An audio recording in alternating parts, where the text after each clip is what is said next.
हमारे साथ एक खास मेहमान जुड़ गए। हमारे साथ बीपीसीएल के executive director in-charge refineries Sanjay Khanna हमसे जुड़ गए। वेलकम टू ईटी नाउ स्वदेश। संजय जी, सबसे पहले आपसे जानना चाहेंगे कि बीपीसीएल के हाइड्रोजन प्लान्स को लेकर ग्रीन एनर्जी में किस तरह के प्लान्स हैं, क्योंकि हमने देखा कि एक रीसेंट आपकी कोलैबोरेशन हुई है बीआरसी के साथ और आप जिस तरह से स्केल अप कर रहे हैं इस स्पेस को, और इनफैक्ट रिलायंस के बाद एक बड़ी कंपनी बीपीसीएल है जिसने इस पूरे स्पेस में मूव लिया है, हाइड्रोजन कंज्यूमर को लेकर प्लान्स अनाउंस किए हैं, कंजम्पशन को लेकर क्या प्लान्स रहेंगे आपके सर? धन्यवाद प्रियंका। जैसा आप लोग ने सबने सुना होगा कि हमारे चेयरमैन साहब श्री अरुण सिंह जी ने अनाउंस किया था कि बीपीसीएल और बीआरसी दोनों मिल करके ग्रीन हाइड्रोजन एनर्जी के फील्ड में हम कदम रख रहे हैं। बीआरसी ने सक्सेसफुली एक लैब स्केल पे एक ग्रीन हाइड्रोजन सेल डेवलप किया है और इसका सक्सेसफुल डेमोन्स्ट्रेशन हो चुका है। और जब बीपीसीएल जायंट उनके साथ जोड़ेगा और इसको स्केल अप के लिए हमारा अगले साल में प्लान है कि इसको 1 टन पर डे की कैपेसिटी पे लेके जाने का, और अगले 3 सालों में हमारा जो हमारी हाइड्रोजन की रिक्वायरमेंट है वो करीब 10% इस प्रोजेक्ट के थ्रू मीट की जाएगी। तो ये हमारा इमीडिएट प्लान है और डिपेंडिंग अपॉन द सक्सेस हम इसको कोशिश करेंगे कि वो स्केल अप की जो अवधि है उसको कम की जा सके। सर जी, 10% तो आपके टोटल डिमांड है, इसी डील के साथ हो जाएगी पूरी, लेकिन आपके कैपेक्स प्लान क्या है आगे चल के?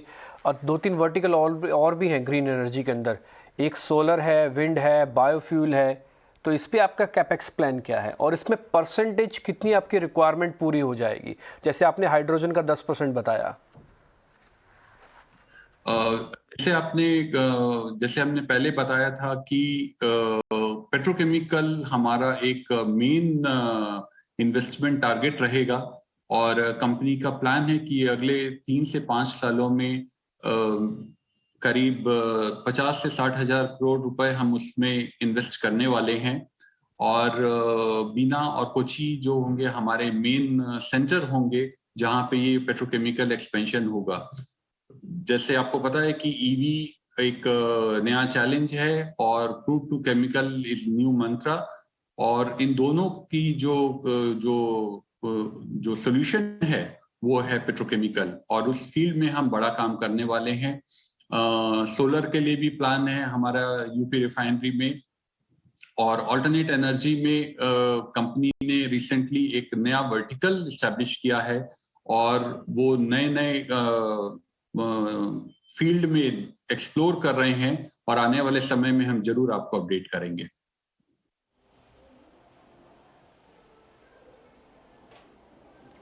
ओके सर, आजकल जो बड़े कॉरपोरेट्स हैं, कैपिटल इंटेंसिव सेक्टर है, मैन्युफैक्चरिंग इंडस्ट्री है, वो सब अपने ईएसजी स्कोर पर भी काफ़ी ज़्यादा ध्यान दे रही हैं। ये जो इनिशिएटिव आपने लिया है उससे हम ये समझना चाहेंगे कि आपका ये जो ईएसजी स्कोर है वो कितना इम्प्रूव होगा, वहाँ पर कितना सुधार देखने को मिलेगा?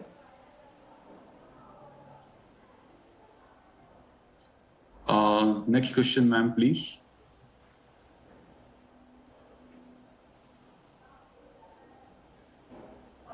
ओके सर, हम ये भी समझना चाह रहे थे कि पिछले कुछ महीनों में हमने देखा कि जो इंडियन कॉर्पोरेट्स हैं वो काफ़ी सारे इस स्पेस में ग्रीन एनर्जी को लेकर काफ़ी सारे अनाउंसमेंट कर रहे हैं। आपको क्या लगता है आने वाले समय में क्या ये ट्रेंड कंटिन्यू रहेगा?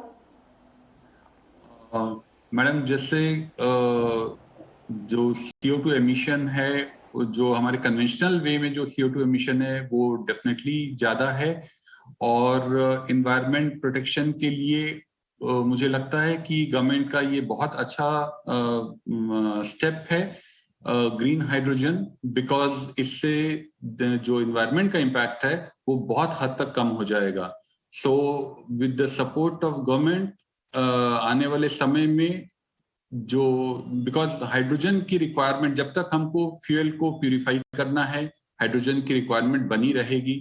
जो इन्वायरमेंट को अफेक्ट करने वाले सल्फर और नाइट्रोजन के जो पॉल्यूटेंट हैं उन सबको निकालने के लिए हाइड्रोजन की रिक्वायरमेंट रहेगी, और उस हाइड्रोजन को अगर हम ग्रीन हाइड्रोजन रूट से लाएंगे तो डेफिनेटली इन्वायरमेंट पे उसका इम्पैक्ट काफी हद तक कम हो जाएगा। हमारा बीपीसीएल में ही जब हम पूरा ट्रीटमेंट देखते हैं तो 8 to 9 million metric tonne hydrogen के कारण ऑलमोस्ट CO2 एमिशन होता है। और अगर आप सोचिए, अगर हम इसको 10 to 20% कम कर पाएंगे ग्रीन हाइड्रोजन रूट पे, it will be very very effective. So आने वाले समय में green hydrogen will be really a game changer. And the way दूसरी टेक्नोलॉजी आ रही हैं, सारे रिसर्च सेंटर सब R&D are working on it. इसके विस्तार होने के कारण बहुत हद तक पॉल्यूशन की प्रॉब्लम को टैकल किया जा सकेगा।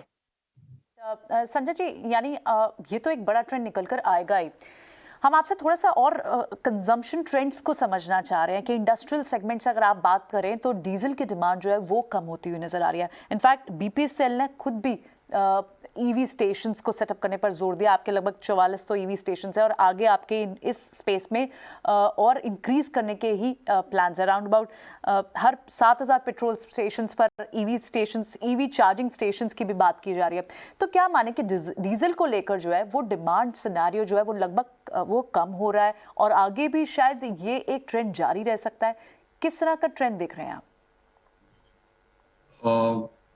मुझे लगता है कि जो सबसे बड़ा इम्पैक्ट आएगा वो MS पर आएगा, बिकॉज जितनी भी शॉर्ट व्हीकल, स्मॉल व्हीकल हैं, उन सब के ऑल्टरनेटिव स्लोली इस्टेब्लिश हो रहे हैं। ऑलरेडी 3 व्हीलर फील्ड में आपने देखा होगा कि ज्यादातर EVs ऑलरेडी आ चुकी हैं और 2 wheeler also they are working aggressively.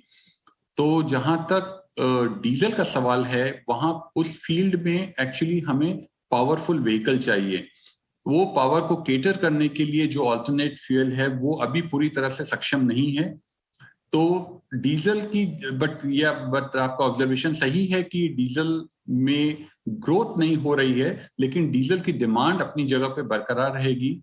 Refining demand भी बढ़ने वाली नहीं है, लेकिन इन द फॉसिल फ्यूल से पेट्रोकेमिकल का जो डिमांड होगी वो बढ़ने वाली है। और उन सब बातों को ध्यान में रखते हुए कंपनी ने डिसाइड किया है कि उनके जो फ्यूल स्टेशन हैं, जहां जो कन्वेंशनली आपने आजकल फ्यूल और डीजल और MS को देखा होगा, वहां पे आपको डीजल, MS, CNG, पावर, ये सारे मुहैया कराए जाएंगे। सो हमारे जो पेट्रोल पंप हैं वो समझिए वो एक तरह से एनर्जी स्टेशन के फॉर्म में कन्वर्ट हो जाएंगे। संजय जी, एक थोड़ा सा टफ क्वेश्चन पूछना चाहता हूं, अगर आप परमिट करें तो। क्या गवर्नमेंट ने प्राइवेटाइजेशन ऑफ BPCL को लेकर आपसे कुछ और बताया? कोई बात हुई, कोई और अपडेट सर? मुझे लगता है कि वो सारे अपडेट्स तो चैनल से ज्यादा मिलते हैं और we generally get those updates. If any updates are there, I believe that you are more reliable sources. नहीं सर, हमारे सोर्स तो हम तो आपसे खैर पता करेंगे, कंफर्म करेंगे, बट हाँ ठीक है, मैं बात समझ गया। थोड़ा मामला सरकारी है तो जब तक पूरी अच्छी तरह से नोटिफिकेशन ना हो जाए तब तक बोलना भी नहीं है, रूमर्स हो जाती हैं वो। खैर अच्छा सर, एक और चीज़ मेरे को जो आपसे पता करनी थी वो था कैपेक्स को लेकर, क्योंकि आपके 10,000 करोड़ की योजना थी कैपेक्स की, 7100 करोड़ ऑलरेडी आप कर चुके हो। ये जो 3000 करोड़ रुपये बकाया है, ये कैपेक्स कहाँ पर होगा, मतलब और किस फॉर्म में होगा, और कब तक कंप्लीट कर दोगे आप?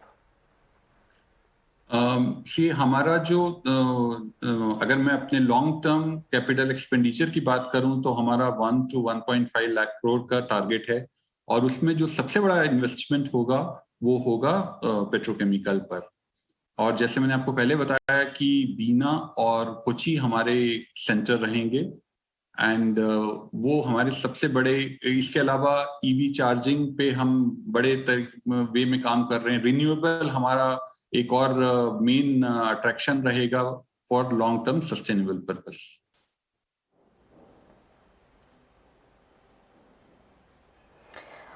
ओके सर, हम कहीं पढ़ रहे थे कि कंपनी ने पिछले 2 साल में, यानी कि अगर FY20 से हम देखें अभी तक, तो जो रिटेल आउटलेट है वो करीब 4000 से ज़्यादा कंपनी ने ऐड किए हैं।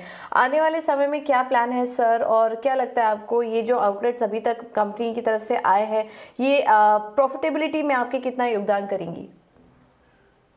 मैं कहूँगा कि इन्होंने मतलब बहुत बड़े तरीके से प्रॉफिटेबिलिटी में योगदान किया है। हमारी प्रेजेंस जो रूरल मार्केट में थी वो उतनी ज्यादा स्ट्रांग नहीं थी, लेकिन इस एडिशन से वहां पे भी हमारी प्रेजेंस काफी स्ट्रांग हो गई है। और गए वर्ष में मतलब प्रोडक्ट पे हमने ग्रोथ देखी है। सो मैं कहूंगा कि इस इनिशिएटिव से हमारी मार्केटिंग फील्ड में हमारी प्रेजेंस जो है ज्यादा स्ट्रांग हो गई है। ऑलराइट, संजय जी, क्रूड का क्या ट्रेंड आगे रह सकता है? आपको क्या लगता है? एक्सपर्ट्स तो मानते हैं कि $100 पर बैरल तो पे हो जाएगा और पहले भी हुआ ही है। अभी फिलहाल आप कैसा ट्रेंड देखते हैं क्रूड को लेकर? जैसे कि हम ट्रेंड देखते हैं, एक तो होता है कि रोजमर्रा का चेंज होता है, एक होता है बड़ा चेंज होता है।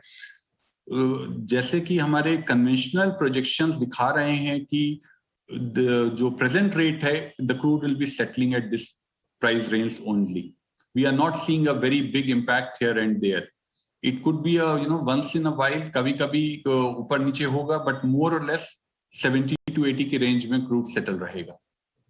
चलिए, बहुत बहुत शुक्रिया संजय जी, आज आपने समय दिया, हमसे बात की, इन सारे मैटर्स पर क्लैरिटी मिली। बहुत बहुत शुक्रिया आपको। तो बीपीसीएल के executive director in-charge of refineries Sanjay Khanna हमसे बात कर रहे थे और उन्होंने कई सारे मैटर्स पर हमें अपनी व्यू क्लियरली रखे।